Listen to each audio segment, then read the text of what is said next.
Bonsoir à tous. Donc, je vous propose de continuer dans la prothèse sur mesure et je vous propose de vous parler du cas particulier de l'implantation des prothèses de hanche sur mesure chez les enfants, les adolescents, mais également les adultes très jeunes.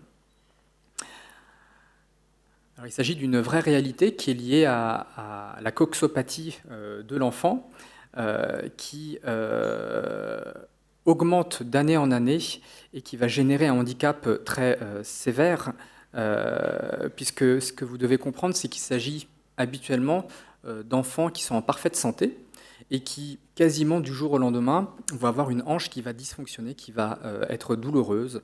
Et ce handicap va avoir un retentissement considérable, à la fois dans leur vie sociale, dans leur vie sportive, et également va perturber leur relation intrafamiliale, puisqu'il s'agit d'enfants qui étaient dans des conditions normales de vie et qui vont devenir totalement handicapés. Et cela va entraîner une certaine colère intrafamiliale et des dysfonctionnements dans la famille. Mais plus important que tout cela, c'est le retentissement sur leur scolarité, car très souvent, c'est des enfants qui vont avoir un taux d'absentéisme à l'école, voire même certains enfants déscolarisés, tellement leur hanche est douloureuse et leur empêche de marcher pour se rendre jusqu'à l'école. Parallèlement, c'est également un enjeu très important pour la société, car une hanche chez un enfant, un adolescent ou un adulte jeune qui ne fonctionne plus coûte très cher à la société. Et aujourd'hui, il y a de nombreuses études qui sont publiées dans la littérature, des analyses coût-efficacité, qui ont montré que l'implantation des prothèses de hanche chez les adolescents ou les jeunes hommes permettait d'augmenter leur niveau de productivité au travail tout en diminuant le nombre d'arrêts de travail. Alors, il y a un certain nombre d'étiologies, de causes à ces coxopathies de l'enfant. Il y a une littérature qui commence à être fournie maintenant. Il y a plus d'une vingtaine d'essais publiés dans la littérature. Et j'ai choisi de vous présenter une série qui est une série française, qui est la série la plus importante actuellement dans le monde, à laquelle j'ai participé, simplement pour vous montrer quelques diagnostics fréquents à l'origine de ces coxopathies de l'enfant. Le premier diagnostic le plus fréquent, c'est l'ostéonécrose aseptique de la tête fémorale, qui lui-même peut être lié à la consommation de stéroïdes, de corticoïdes, également la drépanocytose ou les allogreffes, pour les patients qui ont été traités pour des leucémies, par exemple. La deuxième cause fréquente et qui actuellement est en plein boom, c'est l'épiphysiolyse de la tête fémorale, qui est directement liée à l'augmentation des cas d'obésité chez nos enfants. Enfin, vous connaissez tous la dysplasie de hanche qui est à l'origine de coxopathies sévères. Alors, vous avez ici l'exemple d'une dysplasie bilatérale des hanches. Les petites flèches symbolisent le paléocotyle, c'est-à-dire c'est la zone creuse du bassin qui doit s'articuler habituellement avec les têtes du fémur. Et vous voyez que ces deux têtes de fémur sont totalement luxées au-dessus de ce cotyle natif. Alors, il existe toujours des cas aujourd'hui en France, malgré le dépistage néonatal, et en plus de cela, on a maintenant quelques cas de dysplasie importés.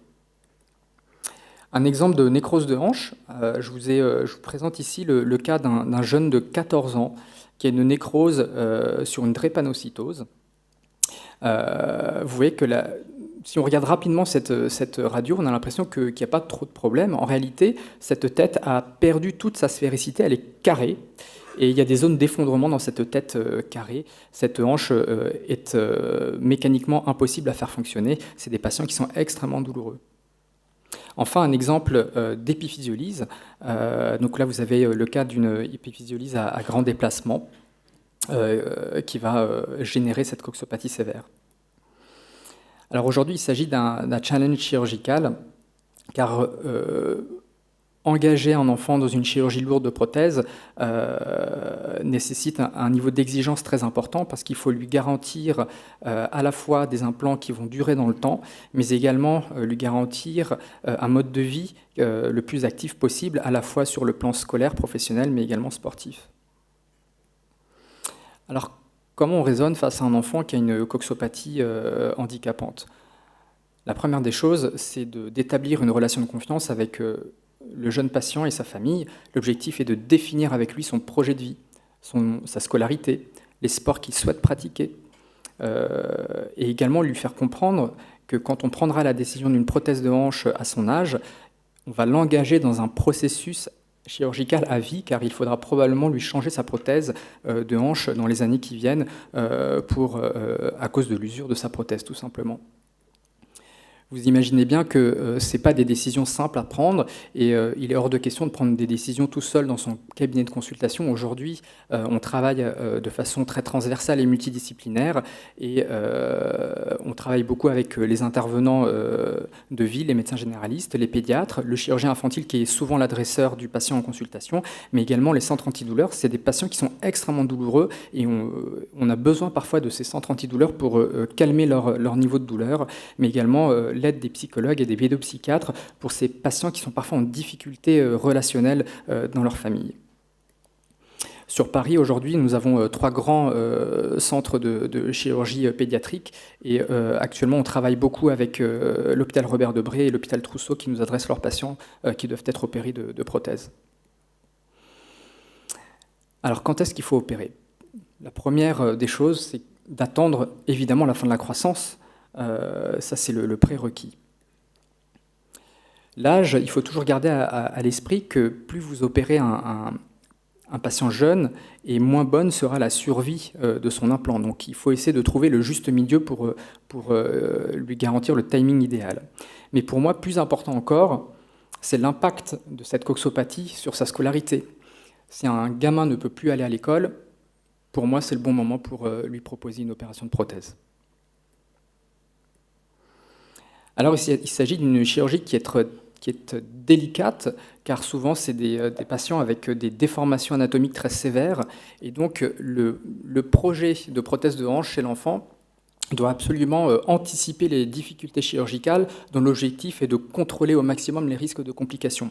Alors, pour cela, il faut évidemment un examen physique particulièrement rigoureux afin d'évaluer l'inégalité de longueur qui est souvent très importante chez ces enfants qui vont grandir de façon un peu inadéquate, analyser correctement toutes les différentes déformations anatomiques et enfin c'est souvent des patients qui sont multi-opérés avec de nombreuses cicatrices, des raideurs articulaires.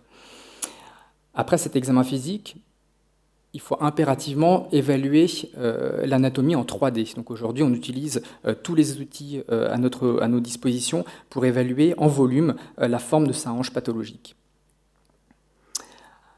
Alors concernant la survie, parce qu'on pense toujours qu'une prothèse de hanche chez un enfant va être détruite en l'espace de quelques années.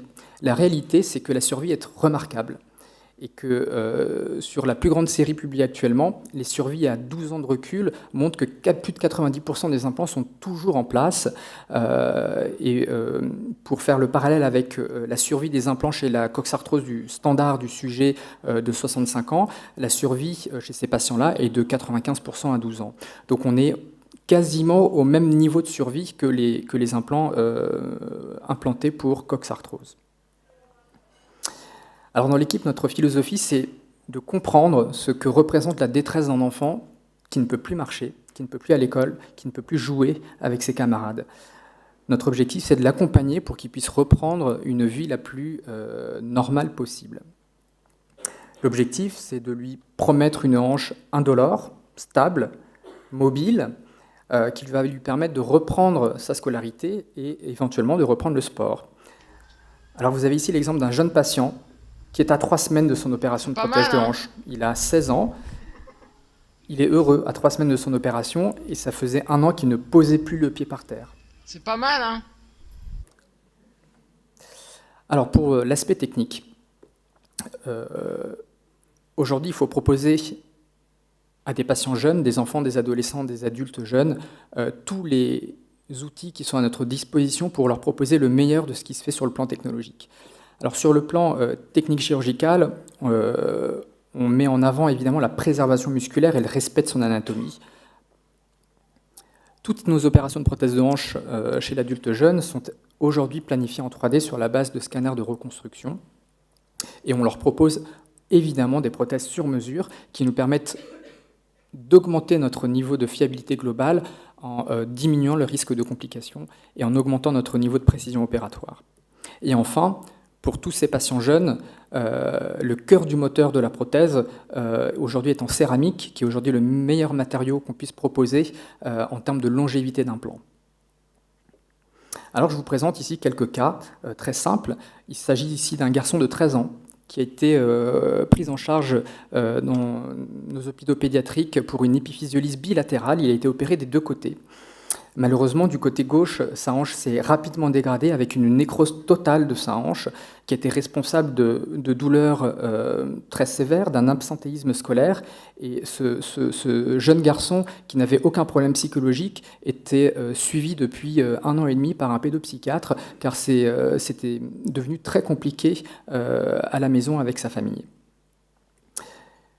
Il a finalement été opéré d'une prothèse sur mesure, et ce cas, moi, me touche beaucoup parce qu'à chaque fois qu'il vient de me voir en consultation, aujourd'hui il a 13 ans, il pleure à chaque fois qu'il vient de me voir avec sa maman en consultation, et il me répète tout le temps que je lui ai sauvé la vie. Et c'est là où je me suis rendu compte que le problème de la hanche, c'était pas juste un problème technique, c'est que quand on rend une hanche stable, mobile et indolore à un gamin, on transforme sa vie. Un autre cas, un peu plus âgé, un garçon de 17 ans qui a présenté une fracture pathologique du col du fémur liée à une tumeur bénigne qui était un kyste osseux anévrismal. Il a été opéré, pareil, par nos collègues pédiatres pour traiter sa tumeur, et finalement sa hanche a fini par nécroser. Et cet enfant a fini par arrêter ses études de pâtissier parce qu'il ne pouvait plus marcher. Il a été opéré d'une prothèse, il ne marchait plus depuis 1 an, et là, vous le voyez, 3 mois après, il court avec sa prothèse de hanche. Alors, les messages importants. La chirurgie de la prothèse de hanche sur mesure chez l'enfant, c'est une chirurgie qui est réputée difficile, surtout à cause des enjeux considérables que cela représente pour la vie future de cet enfant. Et donc, il faut leur garantir et leur promettre qu'on va pouvoir leur rendre une hanche la plus fonctionnelle possible. Et pour cela, on utilise tous les outils qui sont aujourd'hui à notre disposition, c'est-à-dire qu'il faut utiliser une planification 3D, préserver les muscles, et enfin, les opérer avec des prothèses sur mesure et des implants céramiques pour leur garantir la longévité idéale de leur implant dans l'avenir. Merci bien.